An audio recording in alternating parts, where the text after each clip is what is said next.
تقریباً 6 سال سے ہر ادارے میں گئی ہوں. DC صاحب کے پاس گئی ہوں, AC صاحب کے پاس گئی ہوں, DSP صاحب کے پاس گئی ہوں, تو میری سنوائی کہیں پہ بھی نہیں ہوئی. میرے میاں کی ڈیتھ ہوئے 6 سال ہو چکے پراپرٹی پہ, اور میرے میاں کا کاروبار پہ جو ہے نا قبضہ کیا ہوا ہے. تو بڑے مشکل حالات سے میں گزر رہی ہوں. کیا میرا اپنے میاں کی پراپرٹی پہ کوئی حق نہیں ہے, کاروبار پہ کوئی حق نہیں ہے, ان کی بیٹی کا کوئی حق نہیں ہے. اور میری وزیر اعلیٰ مریم نواز سے گزارش ہے, اگر تو یہ ویڈیو ان تک جاتی ہے تو پلیز ہمارے ساتھ انصاف کیا جائے.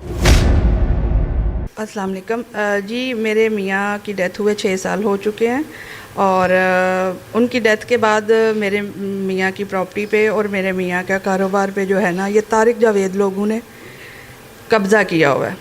ٹھیک ہے, اور 6 سال ہو گئے ہیں, ہمیں اپنی وہ پراپرٹی میں سے کوئی چیز بھی نہیں ملی, کاروبار میں سے 1 ٹکا بھی نہیں ملا. تو بڑے مشکل حالات سے میں گزر رہی ہوں, اور بڑی تنگ لائف ہے. انہوں نے جیل سازی کر کے جو ہے نا وہ اوپر قبضہ کیا ہوا ہے. بتائیں اب میاں کی فوتگی کے بعد حق جو ہے وہ بیوی بچوں کا ہوتا ہے یا کوئی کسی اور بندے کا ہوتا ہے؟ بیوی بچوں کا ہوتا ہے نا.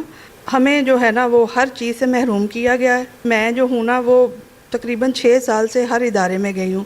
DC صاحب کے پاس گئی ہوں, AC صاحب کے پاس گئی ہوں, DSP صاحب کے پاس گئی ہوں, تو میری سنوائی کہیں پہ بھی نہیں ہوئی.